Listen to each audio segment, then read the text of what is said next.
누가복음 24장입니다. 누가복음 24장 1절로 12절까지 말씀입니다.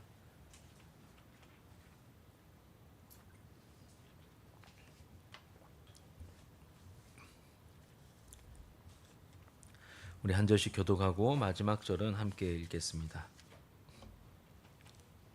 안식 후 첫날 새벽에 이 여자들이 그 준비한 향품을 가지고 무덤에 가서 들어가니 주 예수의 시체가 보이지 아니하더라.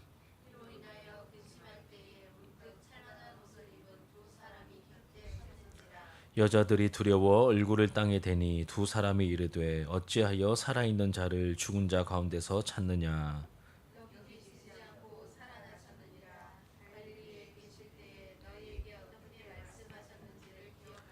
일시기를 인자가 죄인의 손에 넘겨져 십자가에 못 박히고 제3일에 다시 살아나야 하리라 하셨느니라 한데 무덤에서 돌아가 이 모든 것을 11 사도와 다른 모든 이에게 알리니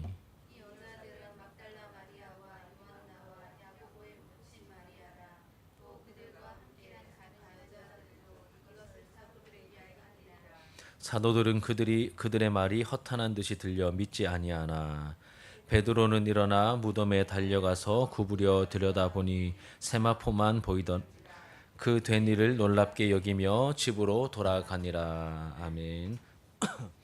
우리가 함께 읽은 말씀의 내용으로 말씀이 남아 있어야 합니다. 말씀이 남아 있어야 합니다라는 제목으로 우리 하나님 말씀을 함께 나누도록 하겠습니다. 여러분 사람마다 자랑하고픈 자랑거리가 있습니다. 저도 있고 여러분들도 아마 있으실 겁니다. 자녀를 긍지로 생각하는 부모님들은 잘 자라준 자기 자녀를 자랑합니다. 충분히 이해가 되고 있을 수 있는 일이죠. 또 좀 이렇게 욕심이 있는 분들, 물욕이 있는 분들은 최근에 구입한 좋은 집이나 자동차를 자랑하기도 하죠. 또는 최근 잘 풀리는 그러한 일들을 자랑하기도 합니다. 또 우리 믿는 분들은 하나님께 받은 복을 자랑하기도 하죠. 이런 식으로 사람들마다 자랑거리가 있듯이 우리 기독교에도 절대적인 자랑거리가 있습니다. 사도 바울의 가르침처럼 우리는 십자가를 자랑하죠. 십자가를 자랑합니다. 도저히 이해할 수 없고 설명은 더더욱 불가능한 하나님의 사랑의 확실한 증거인 십자가를 우리는 자랑합니다. 여러분 십자가 자랑하십니까? 십자가는 우리의 자랑이죠. 내가 연약할 때에, 죄인일 때에, 또 원수일 때에 하나님께서 베푸셨던 그 확증된 사랑 앞에서 죄인도 원수도 예수님의 친구와 하나님의 자녀로 변화시키는 이 놀라운 십자가의 은혜와 능력을 우리는 자랑할 뿐만 아니라 노래하고 사랑하죠. 고린도전서 1장 18절 같이 한번 읽겠습니다. 고린도전서 1장 18절입니다. 시작. 십자가의 도가 멸망하는 자들에게는 미련한 것이요 구원을 받는 우리에게는 하나님의 능력이라. 십자가의 도가 미련해 보이지만 구원받는 우리에게는 하나님의 능력이죠. 하나님의 능력이 십자가입니다. 갈라디아서 6장 14절도 같이 읽어보시죠. 시작. 그러나 내게는 우리 주 예수 그리스도의 십자가 외에 결코 자랑할 것이 없으니 그리스도로 말미암아 세상이 나를 대하여 십자가에 못 박히고 내가 또한 세상에 대하여 그러하니라. 이 사도 바울의 고백입니다. 내게는 우리 주 예수 그리스도의 십자가 외에는 결코 자랑할 것이 없다라고 말할 정도로 십자가를 이제 강력하게 외치고 자랑하고 있습니다. 이렇듯 십자가는 하나님의 능력이요 성도들의 가장 큰 자랑거리임을 우리가 알게 됩니다. 그런데 기독교 안에 결정적인 자랑거리가 십자가 말고도 한 가지가 더 있습니다. 여러분 무엇일까요? 오늘 본문이 보여주는 바로 빈 무덤입니다. 빈 무덤. 우리 1절부터 3절을 같이 한번 읽겠습니다. 1절부터 3절 같이 읽읍시다. 시작. 안식 후 첫날 새벽에 이 여자들이 그 준비한 향품을 가지고 무덤에 가서 돌이 무덤에서 굴려 옮겨진 것을 보고 들어가니 주 예수의 시체가 보이지 아니하더라. 다시 보시면 안식 후 첫날 새벽에 이 여자들이 그 준비한 향품을 가지고 무덤에 가서 돌이 무덤에서 굴려 옮겨진 것을 보고 들어가니 주 예수의 뭐가 안 보입니까? 시체가 보이지 아니하더라. 무덤에서 제일 중요한 게 뭘까요? 시신이죠. 근데 시신이 없는 겁니다. 그럼 어떤 무덤입니까? 빈 무덤이죠. 빈 무덤입니다. 예수님을 장사 지낸 그 무덤이 비어 있는 것을 우리에게 보여주고 있습니다.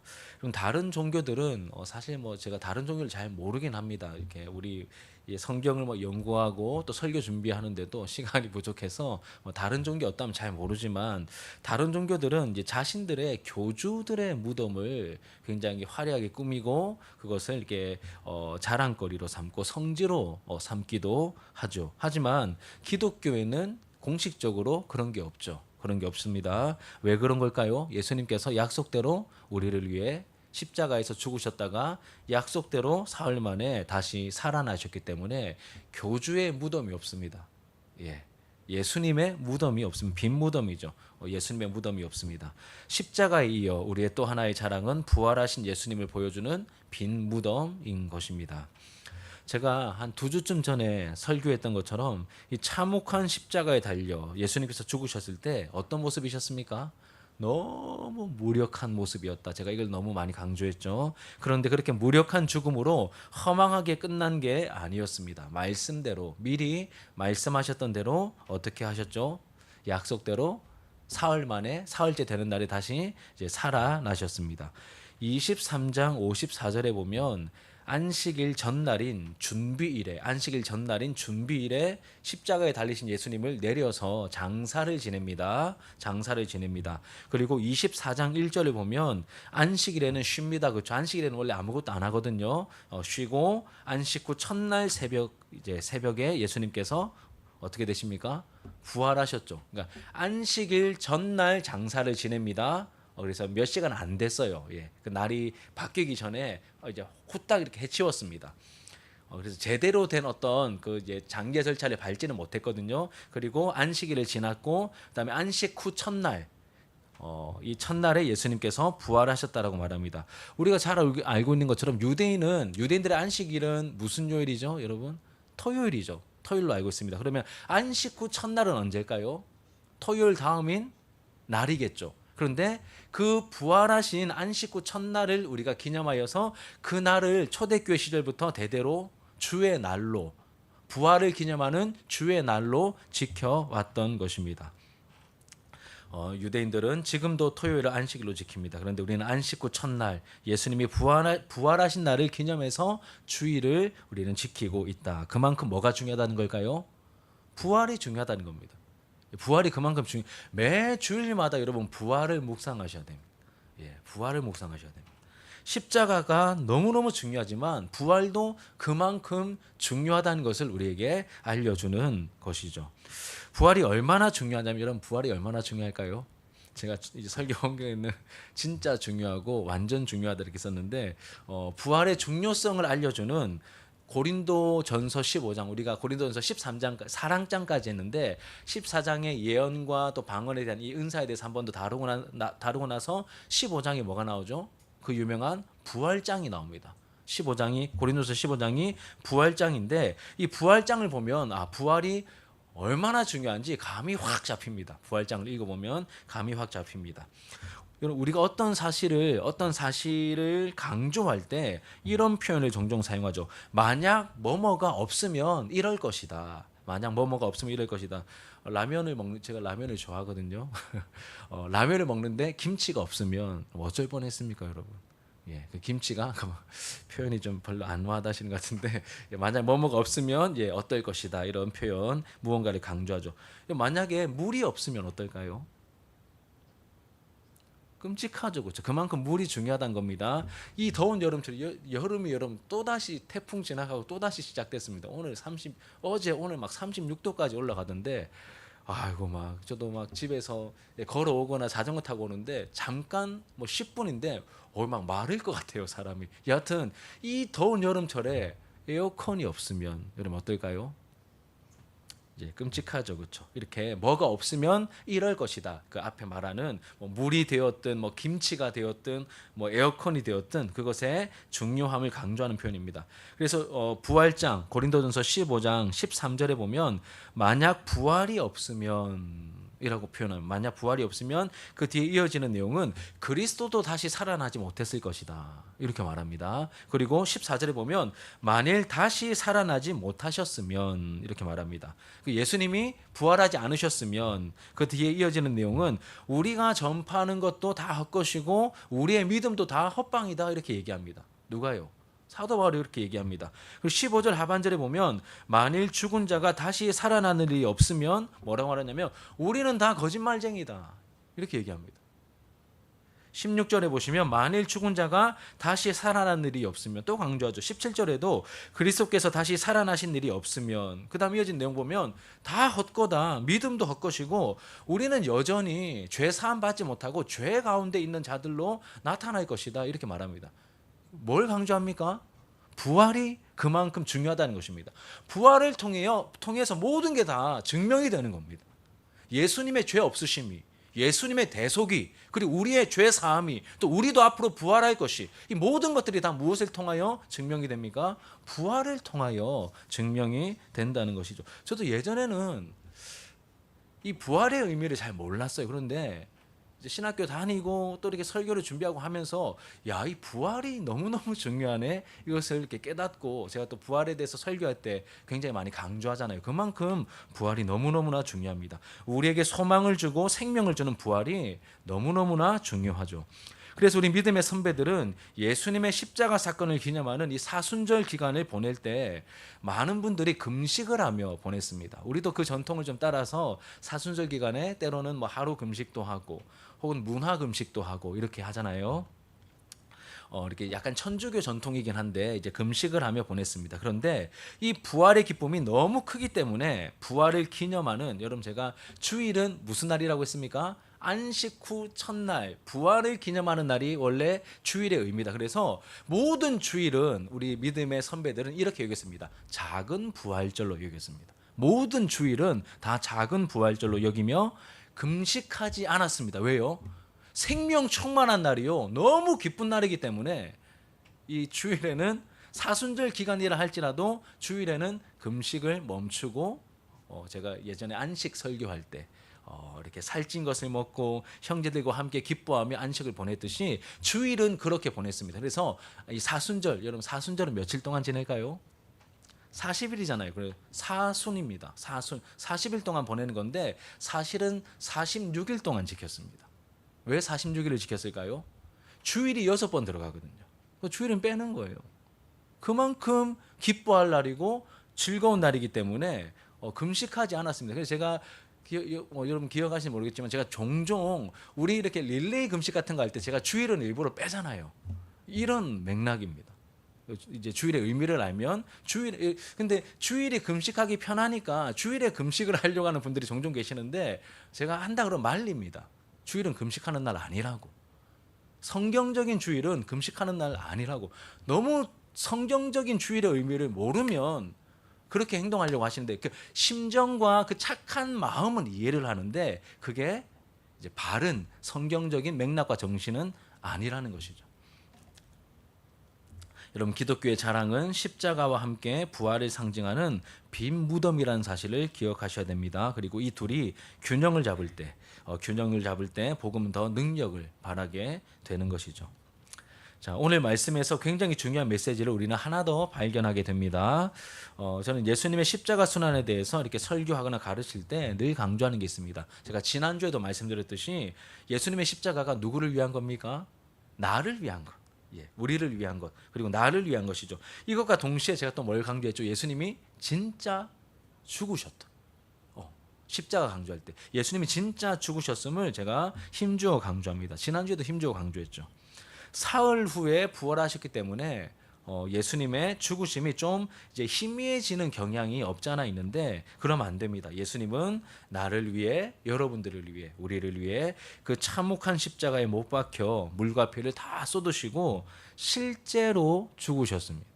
이게 강조됩니다. 제가 지난주에는 이 부분을 이제 본문이 좀 길어서 충분히 강조 못했는데 우리 23장 46절 보시면 제가 프린트에 적어놨죠. 예수님이 이제 죽으실 때, 운명하실 때, 돌아가실 때 뭐라고 하십니까? 가상칠언이라고 했잖아요. 아버지여 내 영혼을 아버지 손에 부탁합니다라고 말씀하시고 이제 숨지셨죠. 진짜 죽으셨어요. 숨이 지셨습니다. 예, 숨을 멈추셨어요.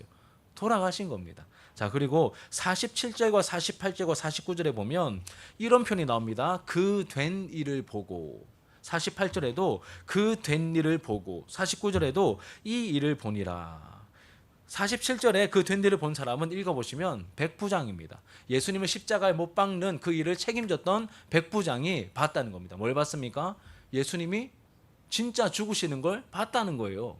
그 다음에 보시면 48절에도 구경하러 온 무리들도 봤다라고 말합니다. 이 된 일을 봤다. 십자가에서 진짜 죽으시는 걸 봤다는 거예요. 그리고 또 49절에 보시면 예수님을 아는 사람들, 그리고 갈릴리로부터 따라왔던 이 사람들도 봤다라고 말합니다. 이 일을 보니라. 다 뭐가 강조됩니까? 봤다라는 거예요. 뭘 봤습니까? 여러분 뭘 봤습니까? 십자가에서 진짜 죽으신 거를 봤다라는 거예요. 진짜 죽으셨습니다. 진짜 죽으신 거예요. 이 예수님의 죽음이 어찌나 확실했던지, 그리고 이 죽음이 얼마나 충격적이었던지 사람들은 예수님이 하셨던 말씀을 까마득하게 다 잊어버렸습니다. 여러분 죽음은 그 힘이 엄청나거든요. 죽음은 그 힘이 엄청납니다. 그래서 솔로몬의 전도서 보면 헛되고 헛되다, 헛되고 헛되다, 한 절에 5번이 헛되다는 말이 강조됩니다. 근데 그 이유가 뭡니까? 쭉 읽어보시면 죽음 앞에서 모든 게 다 헛것으로 변하기 때문에 아무리 돈을 많이 벌었든, 아무리 착한 일을 많이 했든, 아무리 똑똑하든 다 죽으면 끝난다는 거예요. 얼마나 헛됩니까? 죽음이 그만큼 굉장히 강력한 능력을 가지고 있는데, 예수님이 어떻게 되셨다고요? 예수님 어떻게 되셨습니까? 우리를 위해서 진짜 죽으신 거예요. 그러니 이 죽음의 힘이 강력하게 임한 겁니다. 그러니 어떤 일이 벌어집니까, 여러분? 예수님의 말씀을 들었는데 그 말씀이 그 죽음의 강력한 힘 앞에서 다 잊혀진 거예요. 그 말씀을 다 잊어버린 거예요. 말씀을 다 잊어버리게 된 것이죠. 여러분 혹시 진짜 이렇게 죽은 시신을 직접 보신 적이 뭐 나이가 있으시니까 이제 있으실 수도 없고, 근데 요즘은 이렇게 문화 자체가 이 죽음과 계속해서 거리를 두게 만드는 문화가 지금 우리가 사는 세상에서는 지배적이기 때문에 여러분 이게 꼭 긍정적인 부분만 있는 게 아니더라고요. 예전에는 죽음을 굉장히 가까이서 대했기 때문에 이 죽음을 자연스럽게 묵상하고 또 주의하면서 살아가는 게 있었는데, 요즘은 이 죽음과 너무 거리를 이렇게 두게 만드는, 시체 볼 일이 거의 없지 않습니까? 근데 제가 저희 할머니 돌아가셨을 때 그 염한 시체를 봤는데 예쁘장하게 이렇게 막 화장도 해놓고 했지만, 막 코에 막 이렇게 막아놓고 막 했지만 시체는 시체더라고요. 죽으셨구나, 끝났구나, 이 생이 끝났구나 확실히 알겠더라고요. 또 우리 최근에 작년이죠 우리 하람이 할아버지 돌아가셨을 때, 그 제가 우리 여러분 많이 도와주셨지만 제가 대표로 그 하관 예배에 들어가 가지고 제가 인도를 했잖아요. 그때는 물론 이렇게 이렇게 뭐 포장이라고 합니까? 시신을 이렇게 씌워 가지고 이렇게 잘 해놨지만 이제 그 이렇게 직접 얼굴은 보지 못한 그 이렇게 염을 다 맞춰놓은 그 시신 앞에서도 정말 똑같은 감정을 느꼈습니다. 야, 죽으면 끝이구나. 참 한편으로는 참 허무하다, 이런 생각이 들었습니다. 여러분 예수님도 죽으셨습니다. 분명히 다시 살아날 거라고 7절에 보시면 내가 살아날 거라고 예수님 말씀하셨거든요. 말씀하셨음에도 불구하고 예수님의 죽음을 직접 목격한, 다 목격했잖아요. 여기 아까 우리 47, 48, 46절부터 다 봤죠. 목격한 사람들은 죽음의 위력 앞에서 어떻게 됩니까? 끝났구나, 절망합니다. 말씀을 다 잊어버렸죠. 잃어버리고 맙니다. 그리고 오늘 본문에 등장하는 이 평소 예수님을 사모했던 이 여인들도 예수님이 약속하신 그 3일째 되는 날이었기 때문에 예수님 부활하셨을 거야, 맞이하러 가자, 이게 아닙니다. 이 여인들도 부활을 기대하고 무덤에 간 것이 아니죠. 아까 제가 말씀드렸듯이 안식일 전날이었기 때문에, 준비일이었기 때문에 빨리 예수님의 시신을 어떻게 처리를 해야 됩니다. 그래서 제대로 뭔가를 예수님의 시신을 처리를 못했을 가능성이 많습니다. 그러니 이 예수님을 평소에 사랑했고 그리고 은혜를 많이 입었던 이 여인들이 얼마나 마음이 아팠겠습니까? 마음이 너무너무 불편했거든요. 그래서 안식일이 지나자마자 그 새벽에, 꼭두 새벽에 안식구 첫날에 그 예수님의 그 시신에 다시 향이라도 좀 발라드리고 뭔가 좀 해드려야 내 마음에 위로가 되고 뭔가 좀 예수님께도 도리를 다한 것 같은 느낌을 받을 것 같으니까 그 이제 안식구 첫날에 그 이제 그 무덤에 예수님이 이제 장사 지낸 바 된 그 무덤으로 이제 갔던 것이죠. 그런데 어떤 일이 벌어집니까? 돌문이 열려 있고 그 안에 들어가 보니 시체가 없어진 거예요. 시체가 없어진 것입니다. 그럼 여러분, 예수님이 7절에 말씀하셨잖아요. 천사가 말해준 멘트가 나오잖아요. 예수님이 십자가에서 죽으실 것이고 고난당하여 죽으실 것이고 3일 만에 이제 다시 살아나실 거라고 이렇게 말씀을 이미 주셨지 않습니까? 여러 번 말씀하셨거든요.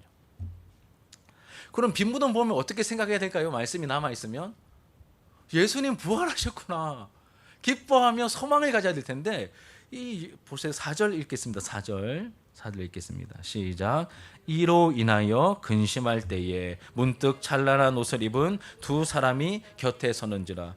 뭐 합니까 여러분? 빈 무덤 보고 이로 인하여 근심할 때에, 이로 인하여가 뭘까요?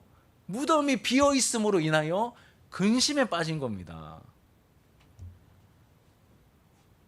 누군가 예수님의 시체를 도둑질한 것으로 지금 여기고 있는 거예요. 부활이 아니라 예수님 시체 도둑 맞았다, 큰일 났다, 지금 이렇게 다 해석이 되고 있는 상황입니다.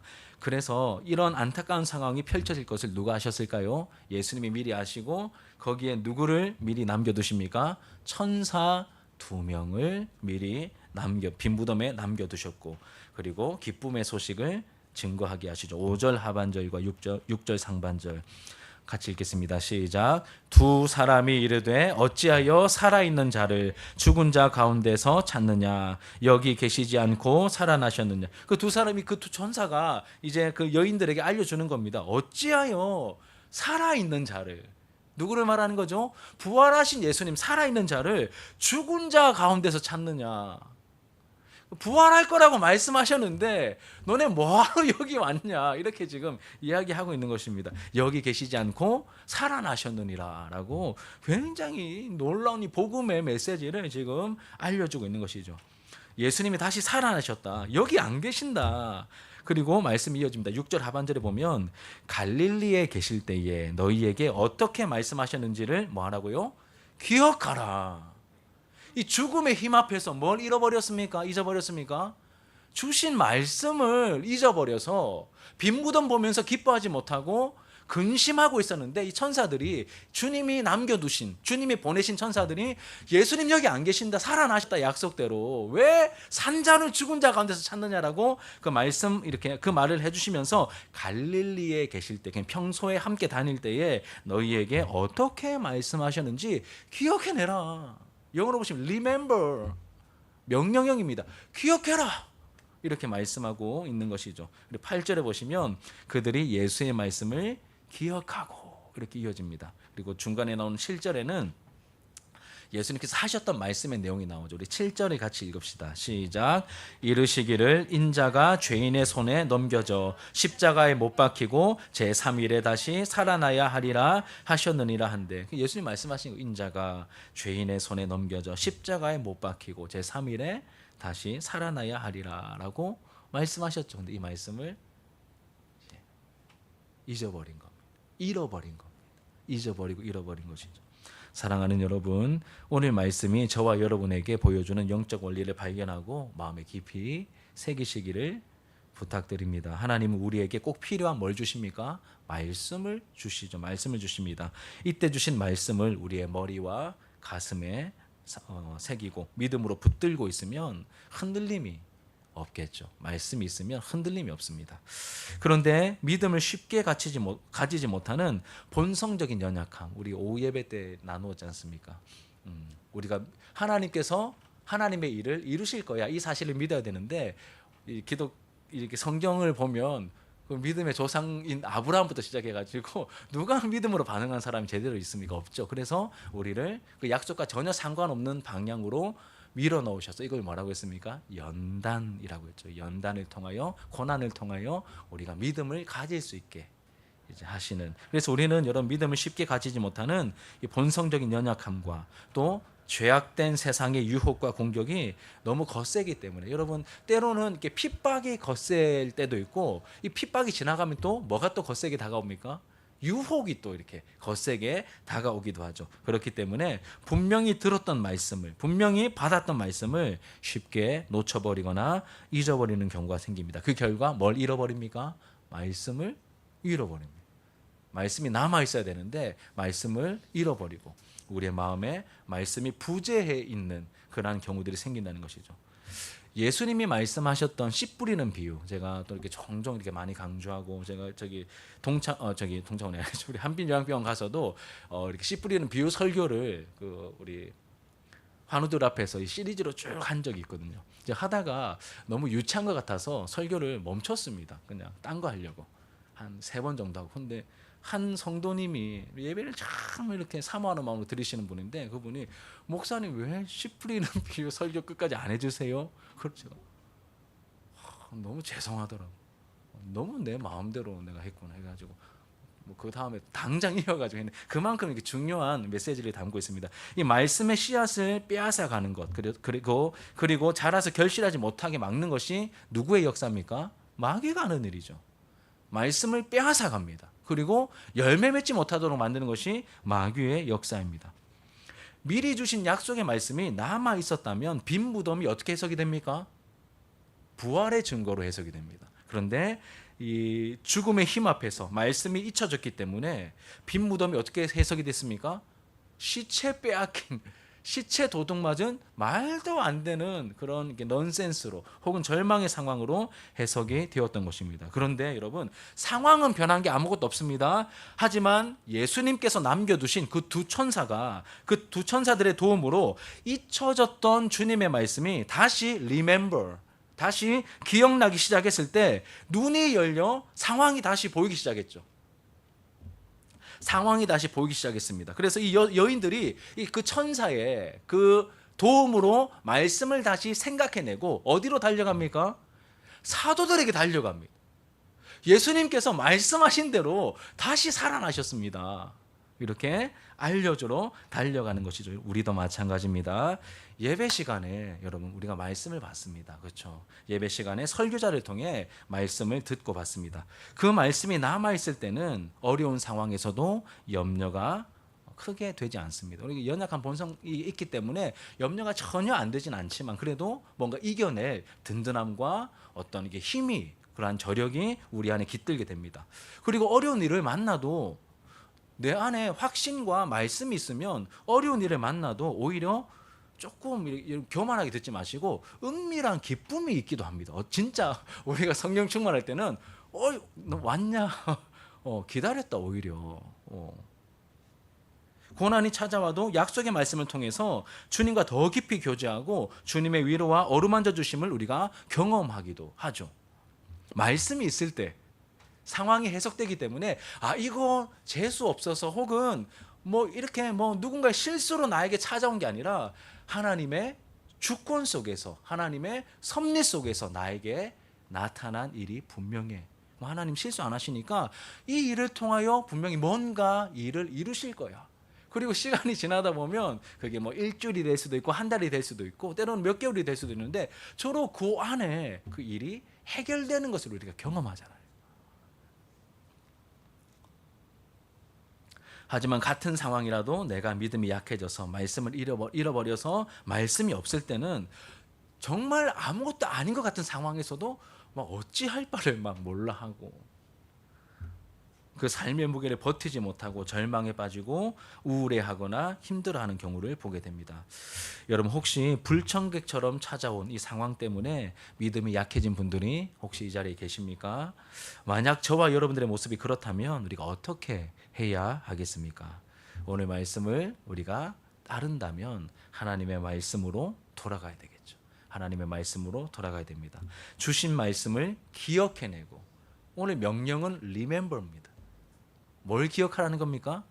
하셨던 말씀, 나에게 주셨던 말씀을 기억하라는 것이죠. 기억해내고 붙들어야 합니다. 지금은 여러분 천사들이 직접 돕는 시대는 아닙니다. 그렇죠? 예, 아닙니다. 하지만 교회를 말씀으로 섬기라고 세우신 이 말씀 사역자들을 통해 성령께서 그 일을 지금도 하고 계십니다. 그러니 말씀에 귀 기울여 잘 들으셔야 되고 그 말씀을 빼앗기지 말고 소중히 여기며 우리가 잘 간직해야 하는 것입니다. 말씀을 소중하게 여겨 들은 말씀이 남아있는 사람은 견디고 인내할 수 있습니다. 하지만 이 에서처럼 여러분 에서에 대한 표현 나오잖아요.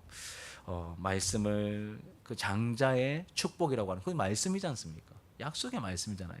그 장자권을 가볍게 여기고 망령되이 행동하는 사람은 결정적인 순간에 누릴 복이 없습니다. 누릴 복이 없죠. 자기 편한 대로 욕심대로 본능대로 행동하다 망하는 길로 가게 되는 것입니다. 말씀을 기억해야 합니다. 천사들을 통해 주셨던 주님의 명령이죠.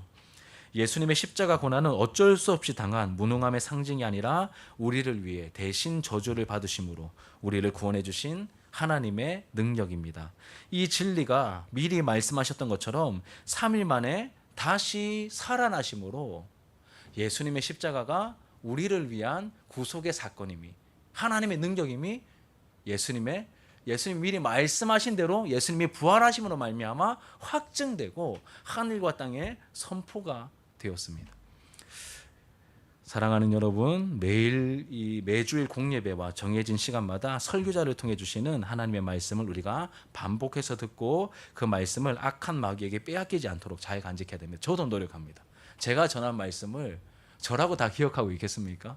아니거든요, 여러분. 저도 정신 안 차리면 2주 설교해놓고 다음 주 설교 준비한다고 막 말씀대로 살아낼 틈도 없이 막 지나가는 경우. 그래서 말씀을 그냥 가르치는 자로만 남아있고 나는 말씀대로 살지 못하는 경우가 생길 수 있습니다. 그래서 저와 여러분 모두가 이 말씀 위에 깨어 있어야 하는 것이죠. 그리고 부탁드리는 것은 우리 새벽 기도 드릴 때마다 이제 몇 달 전부터 계속해서 기도하는 내용 중에 하나가 이제 말씀에 이제 담임 목사의 말씀 사역의 은혜를 달라고 우리가 기도하고 있고 수요일에도 우리가 기도하고 있잖아요. 근데 어느 순간부터 제가 뭔가를 의도한 건 아닌데 이렇게 좀 기도해야 되겠다 싶다가 오늘 설교를 준비하면서 기도를 해오고 있었는데 좀 더 저를 위해서가 아니라 우리 교회 공동체를 위해서 이 말씀의 은혜가 저와 우리 이제 청중 모두에게 함께 이 말씀의 은혜가 깊이 남아 있고 그리고 우리가 함께 이 말씀의 은혜 가운데 함께 머물도록 하기 위해서 더 기도해야 되겠다라는 마음이 들었습니다. 제가 많이 연약하니까 여러분 또 하나님의 능력을 함께 구해 주시길 바랍니다. 마지막으로 이제 말씀을 정리하며 마치겠습니다. 우리 크게 두 가지를 나누었습니다. 첫 번째는 우리가 자랑해야 할 것은 무엇이죠? 두 가지였습니다. 예수님의 십자가와 예수님의 빈 무덤이다. 빈 무덤은 부활을 상징하죠. 기독교는 십자가의 종교이면서 동시에 부활의 종교이고 그 증거가 바로 빈 무덤입니다. 우리가 이제 자랑해야 할 것 우리가 기억하시고 십자가만큼 중요한 부활이라는 사실 마음에 깊이 새기셨으면 좋겠습니다. 여러분 예수님이 부활하셨고 그 부활하신 예수님이 지금 어디 계십니까? 성령으로 우리와 함께 계시죠. 우리 개인의 마음에 계시고 우리 공동체와 함께하고 계십니다. 내 가슴에 부활 생명과 소망이 넘치도록 우리가 구해야 할 것입니다. 그럼 예수를 따르던 여자들이 죽어있던 예수님의 시체에 향유라도 바르면서 자기 위로를 구했던 식으로 예수님 시체 닦아드리는 신앙생활을 하시면 안 됩니다. 살아계신 예수님의 능력을 맛보며 살아계신 부활하신 영광의 주님과 동행하는 신앙생활을 하셔야지 그냥 종교의식 따박따박 지키면서 마치 시체 닦아드리면서 위로를 얻는 듯한 신앙생활을 할 수 있습니다. 여러분 그렇게 하시면 안 됩니다. 부활하신 영광의 주님이 지금도 살아 역사하셔서 성령으로 나와 함께 하신다. 우리 진주 하나로 교회와 함께 하신다. 그 누가 우리를 어찌하리요. 그 생명력 가득하고 주님의 성령의 능력에 붙들림 받은 신앙생활을 우리가 해나갈 때 승리할 수 있는 것이죠. 그러하길 축복합니다. 두 번째로는 말씀을 잃어버리지 말고 잘 간직해야 됩니다. 그럼 말씀이 남아 있으셔야 됩니다. 하루를 시작하실 때 여러분 말씀을 가지고 시작하셔야 됩니다. 말씀을 가지고 한마디 말씀 주일에 들었던 말씀이 살아있든지 아니면 공동체 성경 읽기를 통하여 함께 읽으면서 내 마음에 와닿은 그 말씀이 남아있든지 그 말씀 한마디가 우리의 마음속에 남아있어야 됩니다. 살아있어야 됩니다. 그래야 우리가 승리하는 신앙생활을 할 수 있는 것이죠. 이를 위해서 여러분 설교자를 통해서 말씀을 달게 달게 들으시고 말씀을 소중히 여기는 저와 여러분들의 모습이 되기를 부탁드리고 축복합니다. 그리고 말씀을 붙들고 기도할 때 여러분 제가 인도하는 모든 기도회든 예배든 간에 제가 설교하고 난 다음에 그 말씀과 연관된 찬양을 부르잖아요. 그리고 나서 또 뭐 합니까? 합심해서 기도하잖아요. 전부 다 뭐 하는 시간일까요, 여러분? 말씀을 새기는 시간입니다. 알고 계셨죠? 알고 계셨죠? 그래서 그냥 찬양 부르지 마시고 찬양의 가사와 말씀의 의미를 매칭시키시면서 묵상하면서 부르시면 한 번 더 마음에 새겨지고 또 그 말씀 붙들고 기도할 때 한 번 더 강력하게 우리의 마음속에 그 말씀이 새겨지게 됩니다. 그 은혜를 함께 누리게 되기를, 말씀의 은혜와 능력을 아는 저와 여러분들의 모습이 우리 또 진주 하나로 교회 공동체의 모습이 되기를 축복합니다. 우리 함께 말씀의 은혜를 기억하면서 통성으로 기도하기 전에 오늘은 찬송가 아까 불렀던 200장 제가 다른 이렇게 좀 우리의 마음을 잔잔하게 만들며 하나님께 좀 구하게 하는 찬양들을 많이 하는데 이 찬송가 200장만큼 좀 이렇게 좋은 가사를 담고 있는 찬양이 안 보여서 제가 막 여러 개 고민하다가 그냥 찬송가 200장을 한 번 더 부르는 게 좋겠다 싶었습니다. 우리 함께 기도하는 마음으로 찬양하겠습니다.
생명